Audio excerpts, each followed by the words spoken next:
Bonjour tout le monde, aujourd'hui je vous propose comme première vidéo la recette de la tarte du soleil faite à ma façon. Dans cette vidéo, vous retrouverez toutes les étapes de la recette si vous souhaitez la reproduire chez vous. Donc tout d'abord, vous allez prendre une pâte feuilletée que vous allez disposer au fond de votre plat. Ne faites pas attention à la tête de ma pâte feuilletée, je ne sais pas ce qui s'est passé pendant la décongélation.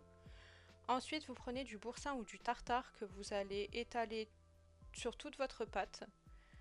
Moi j'ai mis une bonne cuillère, mais vous pouvez en rajouter deux si vous le souhaitez.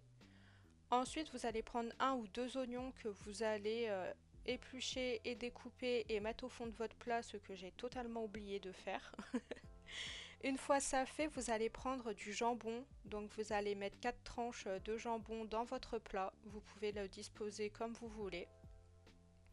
Ensuite, vous allez prendre des champignons. Donc, j'ai pris des champignons en boîte parce que je n'avais plus que ça. J'ai mis deux boîtes, mais vous pouvez en mettre qu'une seule.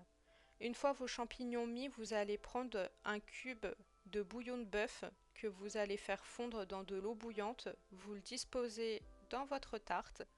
Donc, vous le disposez partout. On n'oublie pas de recoin.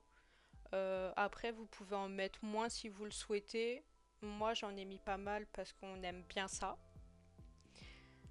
Une fois votre bouillon de bœuf étalé, vous allez prendre la deuxième pâte que vous allez disposer par-dessus l'autre. Donc là, j'ai demandé l'aide de monsieur parce que c'était compliqué. Une fois votre pâte mise, vous allez prendre les bords et les replier l'un par-dessus l'autre. Donc il faut vraiment faire attention que ce soit bien fermé pour pas que ça se réouvre pendant la cuisson. Donc là, vous voyez, je demande à monsieur si c'est bien fermé au cas où. Une fois que c'est bien fermé, vous prenez votre bouillon de bœuf que vous allez réétaler au-dessus de votre pâte. Donc j'en ai mis beaucoup pour éviter le gâchis. Une fois ça, vous allez prendre un jaune d'œuf que vous allez mettre sur votre tarte. Vous allez le badigeonner de partout, même sur les rebords, sur la tarte, pour bien que ça dore pendant la cuisson. Une fois votre jaune d'œuf bien étalé, vous allez pouvoir mettre des graines de pavot, des graines de sésame. Donc vous en mettez la quantité que vous souhaitez.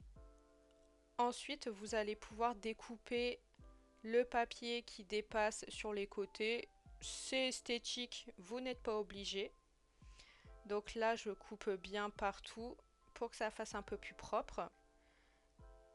Et une fois ça fait, on la met au four. Donc vous le mettez à 180 degrés à chaleur tournante.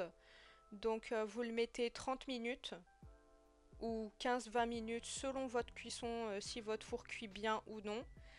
Et voilà la tarte prête, plus qu'à déguster avec une petite salade verte à côté. En espérant que la recette vous ait plu, à bientôt pour une prochaine vidéo.